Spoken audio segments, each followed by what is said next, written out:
And then that evening, we just happened to be sitting by each other. He just happened to be. And her dad is running the conference. Just happened. Okay. Was a coincidence. And so we're sitting through service, and I could tell he was feeling your girl. And so I once.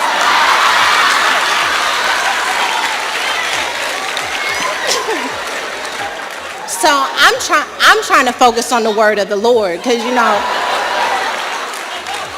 I came to get mine, and all while I'm focusing on the word of the Lord like this, it's like right in my peripherals. I noticed that, he kept looking at me and coming up with ways to speak to me during service, like, oh, that was good. And I was like, it was all right.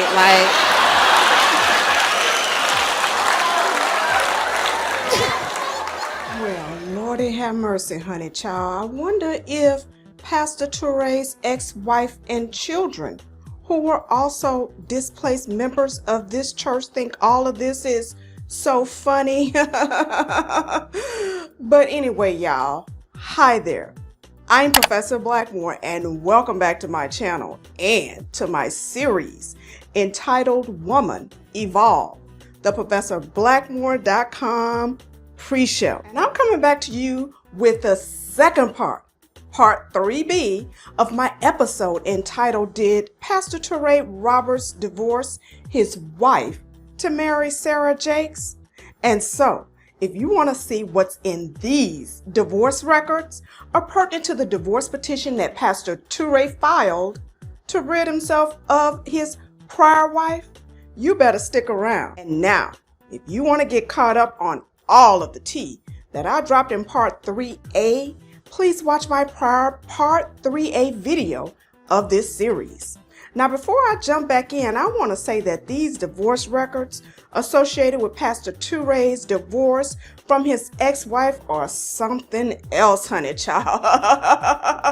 And I want to tell you right now that this episode will extend into part 3C because Pastor Toure's ex-wife, Lori Roberts, revealed some very interesting details, and my spirit will not rest until I release all of the tea she dropped, honey child.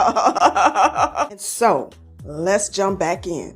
And before I go any further, I want to note that during an Essence interview, Pastor Toure and Sister Sarah were asked the following question: how do you handle all of the personal opinions of your followers on social media? And Sister Sarah replied, quote, sometimes it's a part of it, so we're fine and we can deal with it. And other times we're like, oh, we're gonna create a fake account and say something to them. I think at the end of the day, we're human. End quote. And so let me say right here and now, Sister Sarah, don't come for me in this channel, baby girl. Oh, but anyway, y'all, let me stay focused. And as you know, as reported by Sister Sarah in all news publications that have interviewed her, and even as late as August 17th, 2022, in the Los Angeles Times, it is reported that, quote, in 2014, Roberts was introduced to her now husband, Toure Roberts, through a friend shortly after the release of Lost and Found, end quote. And now if you go to the internet, it will reveal that Lost and Found was released in April of 2014. And if you go back and watch part 3A of this series, you'll see that when referring to the date when they started dating, they also used the wording, quote, that they met in the spring of 2014 when Sarah was promoting her book, Lost and Found, and taping an episode of the Dr. Phil Show, which aired April 1st, end quote.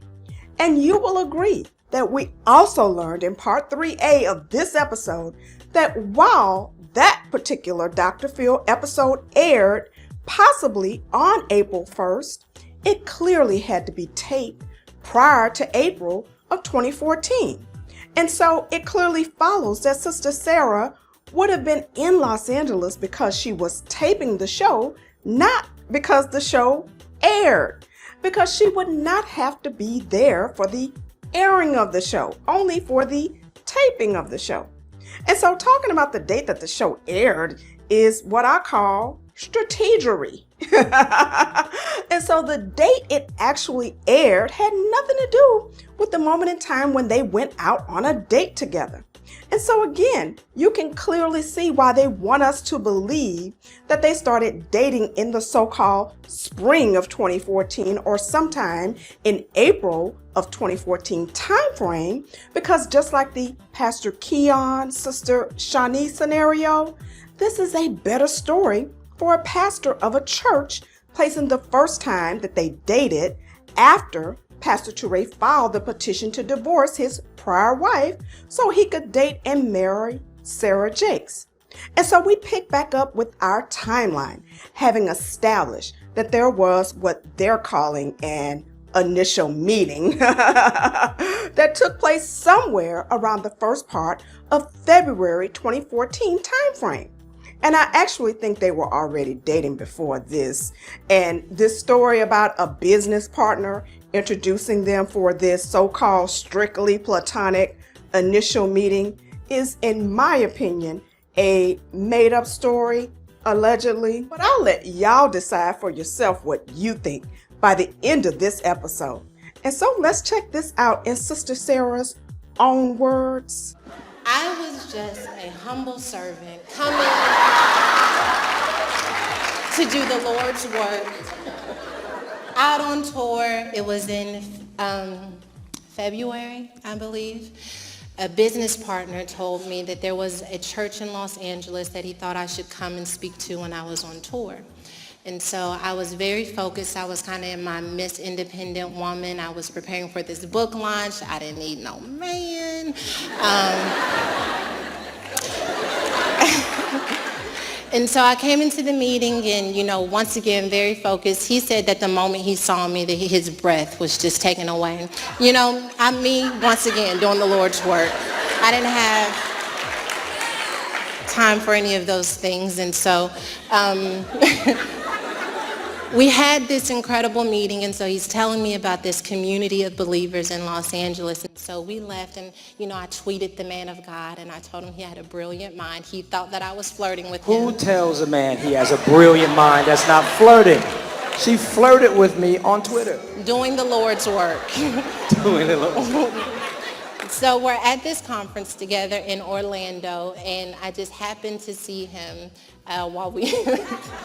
All right. And, we just waved or whatever. And then I saw him again. He came and heard my session at the conference.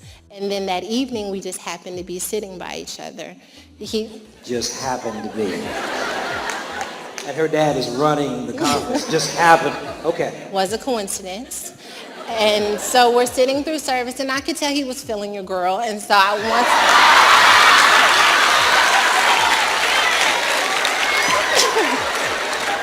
So I'm trying to focus on the word of the Lord, because I came to get mine, and all while I'm focusing on the word of the Lord like this, it's like right in my peripherals. I noticed that he kept looking at me and coming up with ways to speak to me during service, like, oh, that was good, and I was like, it was all right, like.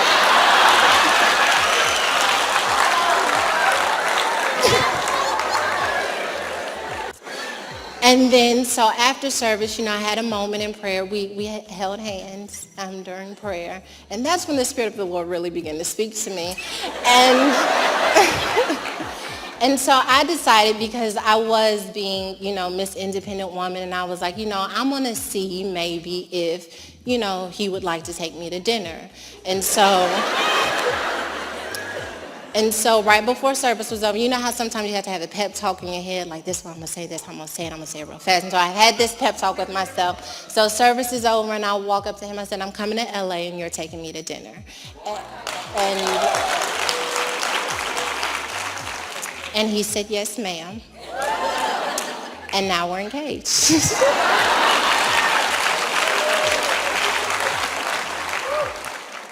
So now, we have the so-called initial meeting date taking place around the first part of February 2014. But we all know they were already dating, allegedly. Because on February 7th, 2014, Pastor Toure files for divorce from his ex-wife, Lori Roberts. I mean, that's the part that Sister Sarah leaves out of the story in her strategery. And then Sister Sarah talks about another date taking place during her father's leadership conference in Orlando that took place from March 6th through March 8th of 2014. And so they can call it what they want, but these people are clearly dating. And this man has filed for divorce from his wife by this time. And so let's get a little bit more from Sister Sarah. No, seriously though, on our very first date, I was here filming Dr. Phil, and so we had to move our date, and then we're sitting at the table, and then he looks at me and he goes, how can I serve you? I know how to talk up like that.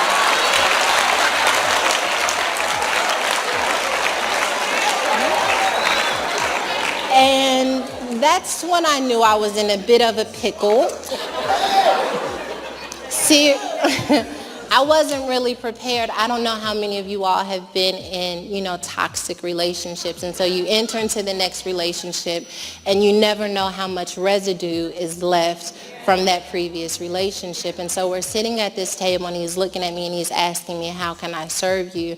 And I never expected to come colliding headfirst into someone who understood what love meant. And so, as you can see, she wants to describe this as their very first date, but the man has already divorced his wife over 2 dates ago. And again, I think they had been on even more dates than those, allegedly. But let me stay focused, y'all. And so, they talk about this additional date that took place around the end of March 2014 timeframe because the Dr. Phil Show episode would have been taped sometime around the end of March 2014. And I think we can clearly agree that this is not a first date. I mean, you spend all of that time together in Orlando from March 6th to March 8th, and we're supposed to believe nothing is going on, and this man has divorced his wife after supposedly meeting you for the first time in February. Okay. Bye, Pastor Toure, and bye, Sister Sarah. Goodbye, y'all. Now, even before I get to the divorce decree, which was very interesting in its own right, I have to drop this piece of information coming from Pastor Toure's ex-wife, which paints the picture for me, honey child.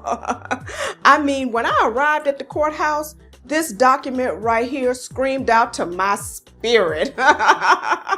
Because you can clearly see that Pastor Toure finds himself in the heat of passion, as you will see, in July of 2014, when the divorce is not yet finalized and it seemed it's not moving at the pace that he desired. And so it appears that he attempts to expedite his ex-wife into quickly finalizing the divorce by ceasing the payment of family support of the household bills.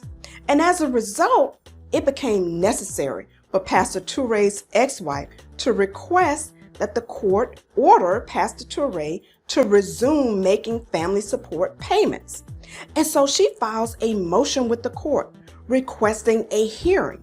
And she supports this motion with a declaration in her own words that she also filed in the courthouse record, honey child. And so now it's time for story time, because I'm going to read directly from Pastor Toure's ex-wife declaration in which she begs the court to order him to resume financial support for the benefit of her and her children. And so, Sister Lori Roberts states in her own words, quote, Pastor Toure and I were married on December 30th, 1995, and have been married for 17 years and 3 months. We have 3 children from our marriage: Lauren Roberts, Taya Roberts, and Isaiah Roberts. Laura Roberts has now reached the age of majority and has graduated from high school. And as such, at this time, there are 2 minor children of the marriage. Now, during the marriage, Pastor Toure and I started a ministry known as Saints United Ministries, doing business as One Church International and Artist Resource Center. During the marriage, Pastor Toure and I worked hard to build the ministry, and we put a lot of effort and money into the ministry to make it what it is today. Given the pending divorce, it was no longer feasible for me to continue working side by side with Pastor Toure. Nevertheless, I remained in the home that Pastor Toure and I have been leasing in Encino, where we have lived as a family. Okay, so they didn't own a home? They were living in a home they leased? Lordy have mercy. Now, how is it that these so-called successful pastors, Pastor Keion and Pastor Toure, don't own no damn real estate? Oh, but anyway, y'all, because I need to stay focused. Now, Sister Lori Roberts states further that on Thursday, September the 11th, 2014, I received word from Pastor Toure's cousin that he notified the landlord of the Encino property that I needed to be out of the house by October the 12th. Pastor Toure has not notified me of this unilateral decision that he made. Okay, so let me get this straight, Pastor Toure. You give your wife of over 17 years 30 days to get out of the house that you've lived in together with your children, and you can't even tell her this your own damn self? Lordy have mercy, y'all. And so, Sister Lori Roberts states further, while Pastor Toure had paid support for the children and I, including the lease payment for the Encino residence, which is approximately $8,000 per month, and utilities of approximately $1,500 per month, he had made it clear to me that he will not provide any further support without a court order. On or about July 22nd, 2014, Pastor Toure told me that he would not provide me with any further support until there was an agreement. And so, as you can see here, at some point in time, it seems that Sister Lori is trying to communicate with your boy. She's like, okay, what's the rush? What has changed? Why are you in such a rush to get this divorce? And so, as you can see here in the text message attached to the declaration as Exhibit C, in which he states, quote, "Nothing has changed other than my attorney advising me not to give money until we have an agreement," end quote. But we all know what had changed. He needed to get this divorce wrapped up fast as he could so he could marry his 20-year younger girlfriend. Oh, but let me stay focused. And so Sister Lori Roberts states further, although Pastor Toure has provided me with funds since then, it is sporadic and inconsistent, and I never know from one week to the next whether or not he will provide anything. Over the course of the last several months, Pastor Toure has indicated that he wanted to have settlement discussions with counsel and the two of us. When my counsel requested the required supporting documentation, I received the following text message from Pastor Toure. And now here is the text message that Pastor Toure sent that is attached as Exhibit D, in which he states, quote, "By law, I don't have to provide anything more than what I have provided without a court order. I am presently fully compliant as is." And now just let me tell y'all right now, that is a flat out lie, allegedly. Because as you can see on this docket sheet, the court keeps up with what it calls milestones that the petitioner who filed the divorce must comply with before the court will sign the divorce decree.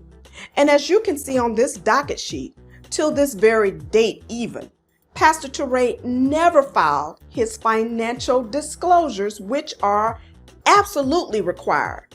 And he didn't file them because he didn't want them to be able to be seen by people like me. But his attorney did provide them to his ex-wife attorney. And why?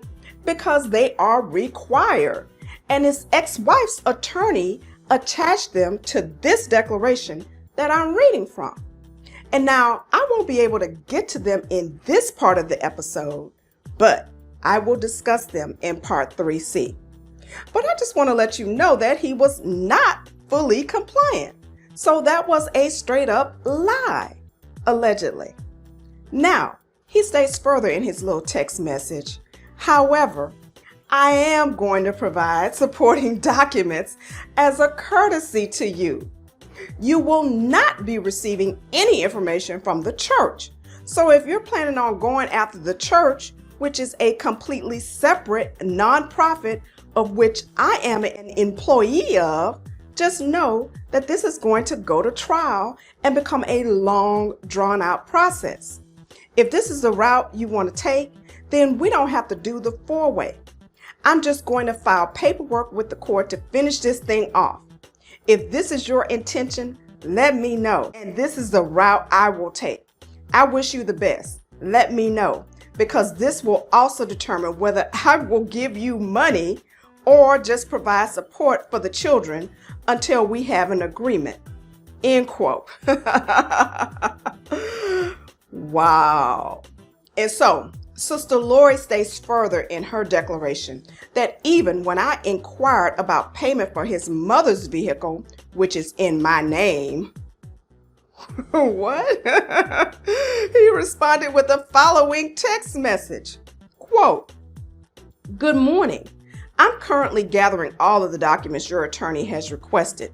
Until we have settled, I will only provide support for my children's needs. Please don't ask me about any other bill support other than that. Hopefully, this will all be over soon enough." End quote. Okay, so let me get this straight. He doesn't even have enough good credit, allegedly, to put his mama's car in his own name, but he's gonna turn around and pull this mess? Okay, y'all, that's right. Let me stay focused. And so, in conclusion, Sister Lori states, because Pastor Toure knows that I'm financially dependent on him, he is attempting to coerce me into settlement without having to provide the very basic requirement of complete transparency and disclosure as required. End quote. That's right, complete transparency and disclosures for the divorce petition that you filed, Pastor Toure. Now, this declaration was filed by Sister Lori Roberts on September 19, 2014. And thereafter, even in spite of all of this explosive activity, an article posted by Praise Cleveland, Praise 94.5, revealed that Pastor Toure proposed to Sister Sarah on September the 22nd of 2014. The article also notes a trip the two previously took together to Maui, which is where Pastor Toure revealed that he purchased the engagement ring. Okay, so let me get this straight. You don't want to keep up with your family financial obligations, but you can vacation with your girlfriend in Maui buying engagement rings while you're still married? Lordy, have mercy, child. But as y'all know on here, I just ask and report, and I let the saints decide. So, what do you think about this hot tea dropped by Sister Lori herself? Do you think it was low down and dirty of a so-called pastor of a church to try to financially strong-arm his wife this way just so he could marry his young tenderoni wife?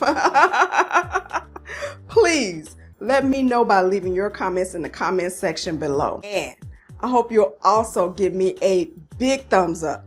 And I hope you'll also consider donating to this video and this entire video episode ministry by clicking the Super Heart Thanks button below. And while you're there, I want to also ask that you please subscribe to my YouTube channel and click the bell so you'll be notified whenever I come back with more hot tea on this church house hot mess drama. And please also follow me on TikTok and Instagram.